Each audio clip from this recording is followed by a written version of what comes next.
Assalamu alaikum wa rahmatullahi wa barakatuh. Welcome to today's biology class. Today is the sixth class of the chapter 11, Reproduction in Organisms. In the previous class, fifth class, we have described about the asexual reproduction that takes place in lower animals and the sexual reproduction that takes place in higher animals, and the external fertilization that takes place in aquatic animals and the internal fertilization in terrestrial animals. The significance of fertilization in animals to restore the chromosome number to determine the sex of the fetus, the role of reproductive hormones for expression of different male characteristics and female characteristics, and development of male and female reproductive organs, and also some hormones are related with pregnancy. And we also discussed about the development process of human embryo inside the mother's womb, and during this process and temporary organ is formed called placenta. We have also discussed about its role and its function.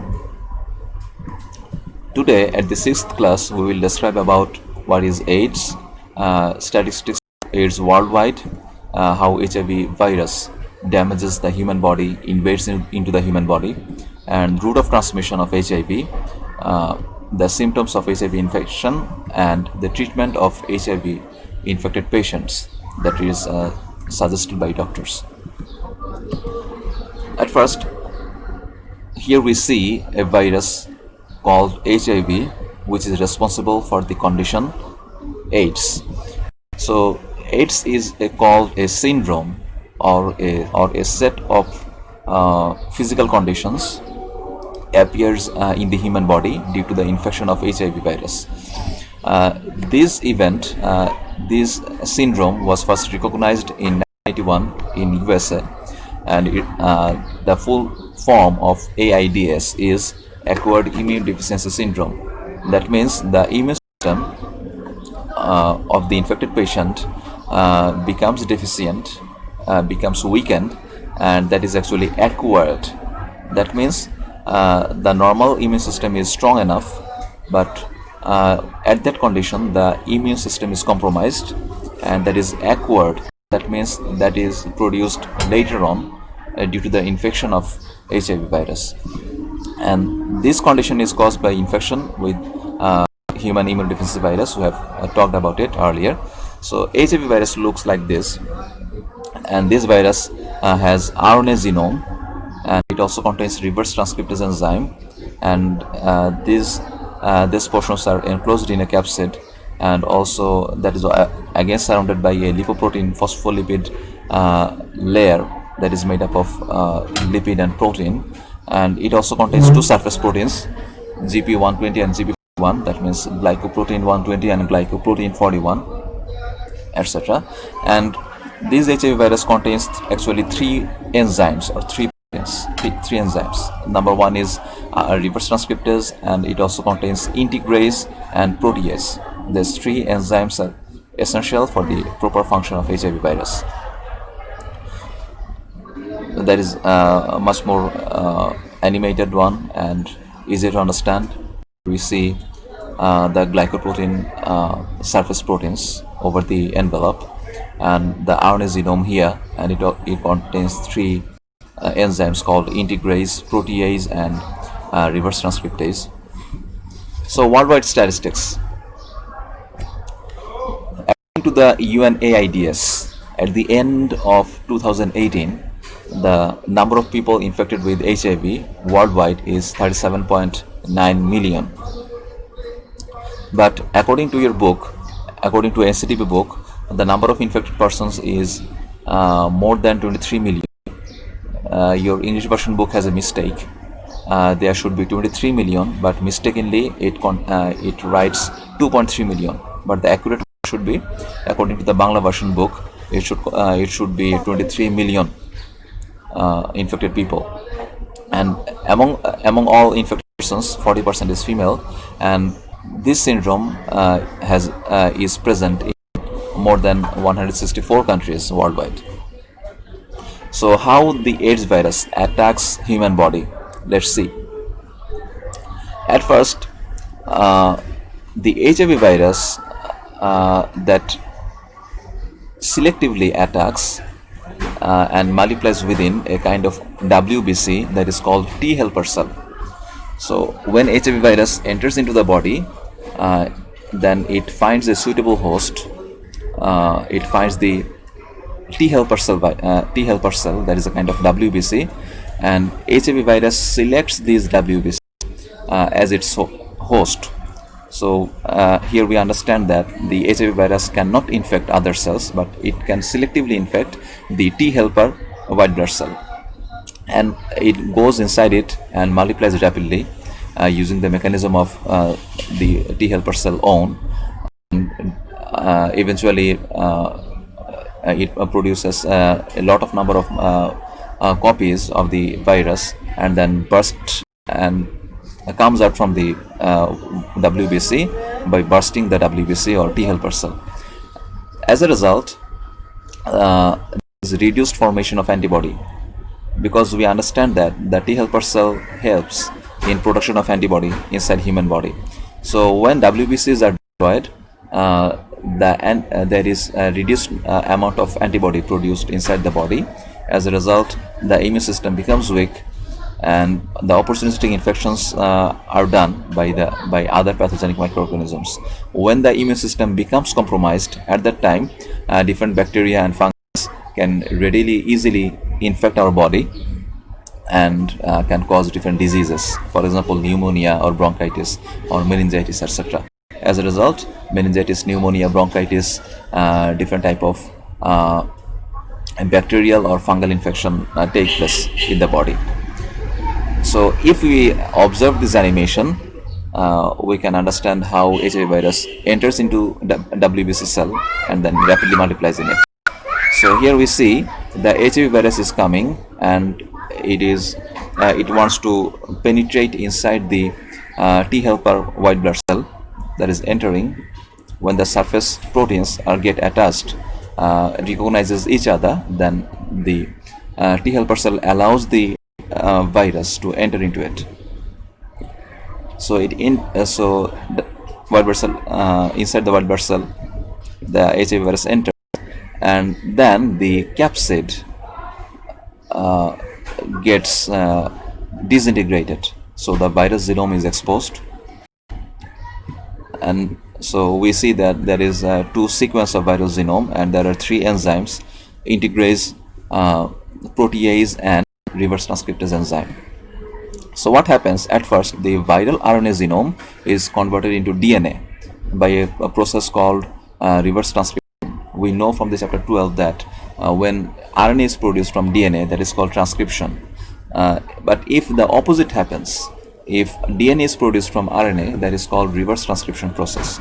So here we see DNA is produced from the RNA, and then this DNA will enter into the nucleus and will combine with the DNA material of the host cell. That means the viral DNA will integrate with the DNA of the T helper cell, and at that time integrase enzyme will help to integrate this viral genome with the host cell's DNA. So now the integrase has done its work. So what happens then? We know that from DNA RNA is produced, and from RNA protein is produced. So as a result, the T helper cell will produce its own protein products, as well as it will also produce the virus products, that means viral proteins. So when virus proteins are produced, that means actually that is the raw material for the production of new virus copies. These viral proteins are packaged and modified by using the third enzyme called protease. So the protease enzyme remodifies the viral protein products and produces a fully functional virus body. And then when multiple copies of virus is produced, then they come out from the T helper cell by bursting the T helper cell and damaging the T helper cell.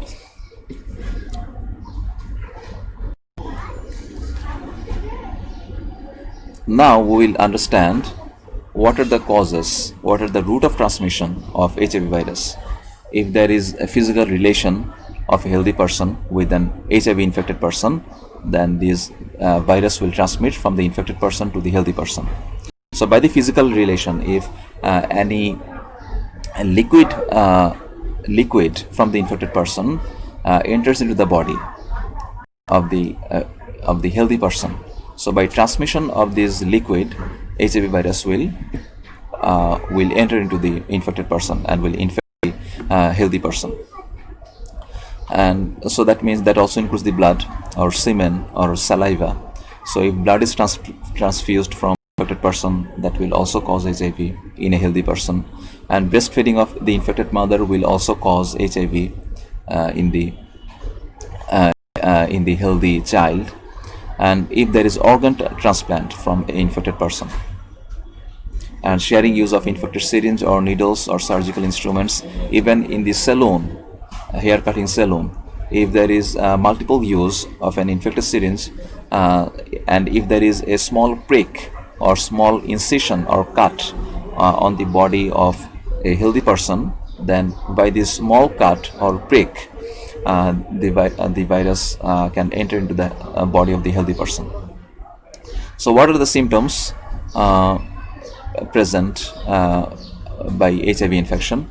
We know that the HIV virus enters into the body of a healthy person and it can remain dormant for several years. But when they become activated, they rapidly multiply, then it produces some problems inside the body. So what happens? There might be rapid weight loss of the infected person, and there might be swelling of some organs, face and nose. Fever may be present for more than 1 month. There might be dry cough for a prolonged period of time. There may be pain in armpit and itching in the whole body, etc. So in this video, we'll understand what is the function of T helper cells and how HIV virus destroys the T helper cell, and how the immune system becomes compromised, and how the opportunistic infection takes place by other bacteria and fungus, and what is the modern treatment policies followed for the HIV infection.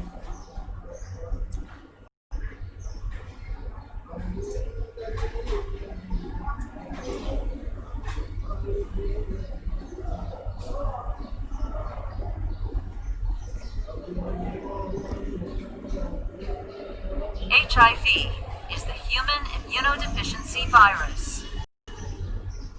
If you have HIV, you have an infection that damages your immune system over time and causes AIDS. AIDS stands for Acquired Immunodeficiency Syndrome.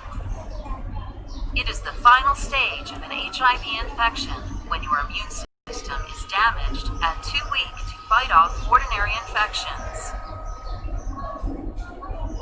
When foreign invaders, such as bacteria and viruses, get into your body, they can cause infections. These events activate your body's defenses. The white blood cells of your immune system are part of your body's defenses. So here we see that our body is being constantly attacked by different bacteria and pathogenic fungus. Inside our body, as a defense system, there is a different kind of WBC present. So what is the function of this WBC? Is to attack, is to determine the pathogens and to attack and to kill this pathogenic bacteria. So there are different kind of WBC present in the immune system, and these greens are different bacteria that has entered into the body cells. A white blood cell, called helper T lymphocytes or helper T cells, strengthen your immune system's response to infection in two ways. Now, among different kind of WBC, there is a WBC called T helper cell, and T helper cell assists the immune system by two ways. At first, helper T cells release chemicals that attract other white blood cells to the site of the infection. At first, the T helper cells calls upon the WBC cells to come at the site of infection, so that this assisting WBC can kill the bacteria present in the site of infection. These additional white blood cells cells attack the invading bacteria or virus, So this WBC are engulfing the bacteria. as well as other infected cells. Second, helper T cells release chemicals that cause other white blood cells to multiply. Secondly, these T helper cells also promote the division of WBC so that other WBC can get multiplied in number, and also helps to release antibody. And antibody proteins are actually the markers that actually binds on the antigen surface or bacteria surface, and these markers actually indicates the immune system to kill on the target sites, to attack on the target sites. These new white blood cells create markers called antibodies, which can identify the same foreign invader throughout your body. Antibodies attach to the bacteria or virus, marking them as targets for your immune system to destroy them.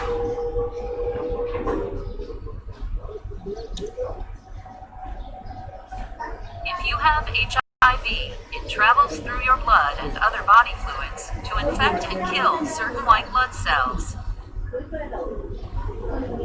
The virus enters helper T cells, which are the primary target. So if HIV virus invades into the body, then they will primarily attack and try to penetrate into the T helper cell. So an HIV virus is penetrating into the T helper cell by matching their surface proteins, unlocking the membrane of the T helper cell and entering with it. Once inside, The capsid has the virus makes many copies of itself. and it uses the cellular mechanism of the T helper cell to produce multiple number of viruses, and a numerous number of virus bodies come out from the T helper cell by bursting it. These virus particles are made. They leave the damaged helper T cell to infect other cells. So this copies again T attack. cell loses its ability to protect the body from the These newly produced HIV viruses then attack the other healthy T helper cells, remaining the infected T helper cell damaged by breaking it. ongoing infection and dies. In this way, HIV spreads and kills more of your helper T cells, weakening your immune system. As a result, other types of infections are able to take advantage of your body's inability to defend itself. These infections are called opportunistic infections. So when there is no T helper cell present inside the body, what will happen?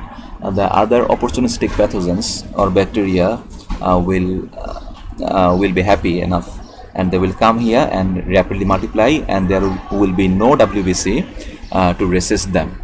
As a result, infection grows inside the body. If you have an HIV infection and one or more opportunistic infections, you have AIDS. So here that it has been said that AIDS is a condition when there is HIV infection, and as well as there is opportunistic infections by different bacteria or fungus. This set of condition is called AIDS. Some of the common AIDS-related opportunistic infections are inflammation of the tissues covering your brain and spinal cord, called meningitis, inflammation of your brain, called encephalitis, respiratory illnesses such as pneumonia and tuberculosis,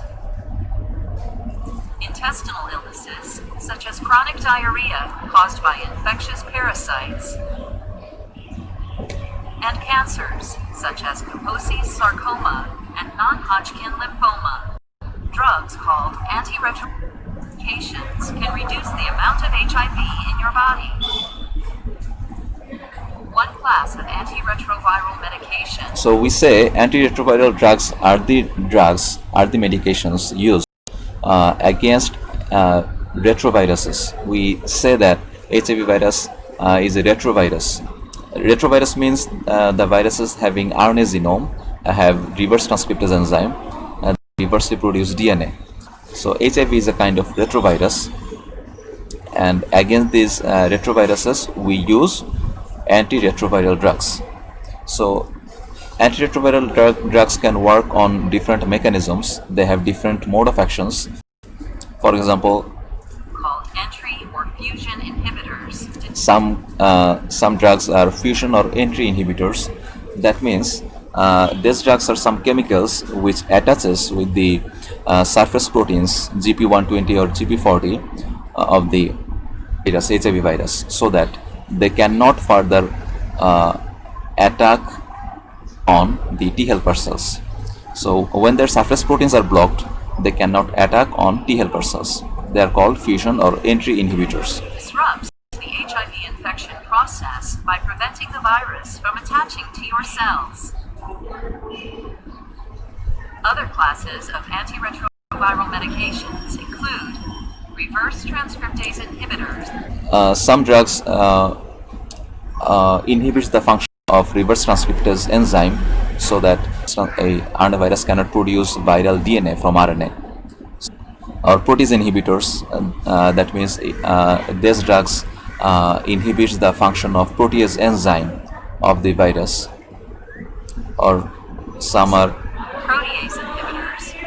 integrase inhibitors that that inhibits the function of integrase enzyme of the HIV virus. So all of these drugs work on different mechanisms, but they have the same purpose. The purpose is to inhibit the formation, the production or attack of HIV virus. These drugs prevent the creation, assembly, and spread of new viruses. Your doctor may prescribe a combination of these drug classes known as highly active antiretroviral therapy, or HART.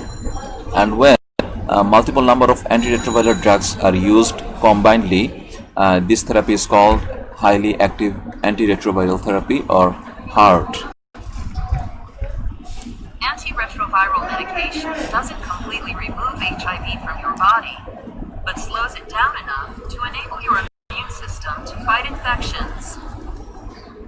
Regular blood tests will let your doctor know how effective your antiretroviral medication is in controlling HIV.